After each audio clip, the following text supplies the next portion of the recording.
What's the best way to kill time during a rain delay?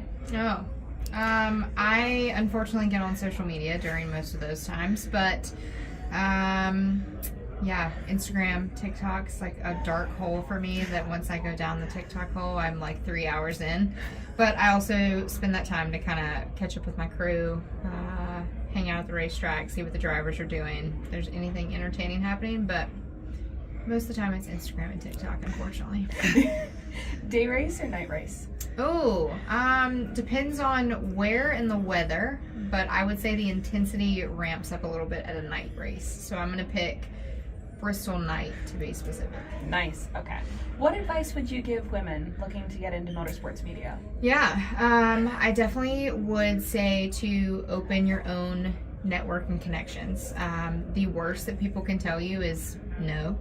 So I think asking, making folks know your name, who you are, that you're interested in a job or whatever it may be, to just build those connections on your own. I think it's also important to find other females in the sport and kind of create a tribe with other females. Yeah, it's really helped me to have a really good group of friends that are females in the sport. It's kind of not only made the weekends more fun and more entertaining for myself, but it also helps with just knowing that there are others out there that are like you. And then I also would say, just be yourself. Come into the sport knowing that like no opportunity is too big, too small. You can kind of tackle everything, but also don't change who you are. Don't try and be somebody else. Be the best version of yourself. Okay. If you had the power to take the sport internationally, where would you go? See, I'm gonna go like Italy, London. This is just solely because I want to vacation there. It's not necessarily like where it may best be suited. I think Canada is a great place for us to branch out quicker a little bit. Right. But if I'm gonna be selfish, I'm gonna go to like the Amalfi Coast. I just want to be in the southern part of Italy. Who in the garage gave you your very best interview?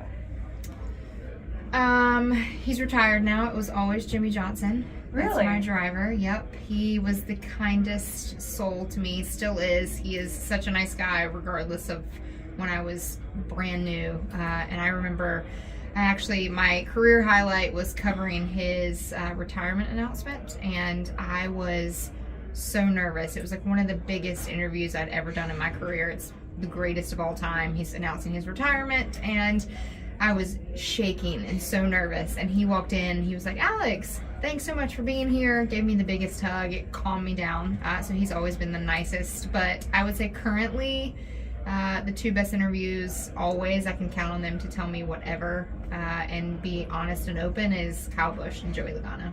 Okay. And finally, favorite race of the year? Favorite race of the year? I'm gonna go, I have 3 for this. It is the Coke 600. Charlotte's my home track, so I love that one. Talladega Spring, just because the fans are rowdy, so I love that one, and I love Talladega. And then Bristol night race is sports bucket list. You have to go. I would encourage you to go to the Daytona 500 first, but second is Bristol night. Thank you. Thank you so much. Hey motorsport fans, Go TrackHopper is your source for all things NASCAR. Subscribe to our channel for weekly post-race episodes of the Fueled by Estrogen podcast, as well as driver interviews and thrilling driving experiences.